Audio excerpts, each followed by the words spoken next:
Well, you've kind of touched on some of, I think, what the key ingredients of your approach to leadership are. I like to call it your philosophy of leadership. Can you describe what your basic philosophy of leadership is?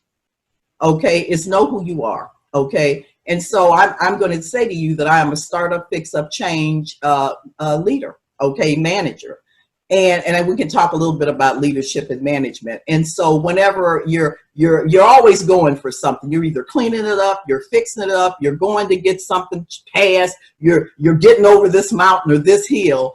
New York, the 6 years in New York, we were cleaning up the New York City subway system. I mean, and the buses and everything, you know, the Rhode Island, we wound up having to get major funding there. Houston, you know, is a startup organization. I went to Dallas. Dallas had just had they were completely changing their business model at that point. So for me, I tell you one thing, in order to lead, to get a good synergy between who you are and what your skill sets are and your strengths and all of that, and what stage in its own development is an organization. I think when you can wind up getting that kind of that alignment, or at least have an appreciation for it, it's important. Now, let me tell you what I think leaders have to bring to the table. And I don't care whether it's a big organization or small. One, you got to bring, what's the vision? What is the vision? Okay, what is that big picture? What are we trying to accomplish? I think another thing that leaders have to bring to the table are, what are the values of the organization? Now, you don't create that by yourself. You have a culture, but if you may have to be in the midst of a change culture, because the values that were the values need some additional ingredients in them. But vision, values, expectations around performance. Is it okay to be okay? Are we going for excellence? Or, we don't pay that much attention. So those expectations, and I tell people, if you personally, if you're not seeking to try to be A, then then you can be assured that you will wind up being B or C. Okay. And so those expectations around performance. I think the other thing is, how are we going to organize this? I think leaders have to be clear about the whole issue of kind of the institutional frame, to the extent they can, that.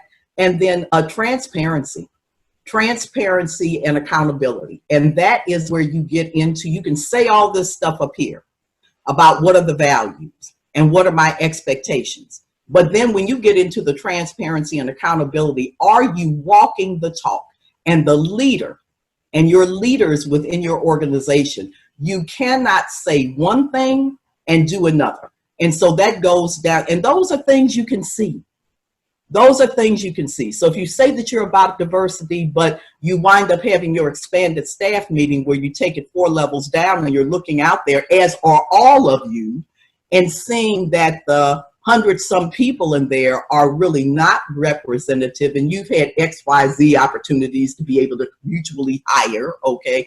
Or if you're saying, we value people being open, clear, and whatever, and then the promotions that wind up taking place within an organization are to people who have cases of sexual harassment, are noted for being mean-spirited to folks or whatever, dictatorial. Those are, so your actions and the actions of your management and all of that will make a difference. And so, and you have to be afraid, not be afraid of making mistakes and being clear about those. Okay, and I'm saying, and then how do you learn from that? You do the feedback and all of that. Wow, Bev, you really laid out the ingredients of your recipe for success as a leader, the critical success factors, as we say: vision, values, alignment with the mission of the organization, the expectations, and of course, transparency. Great advice for our developing leaders.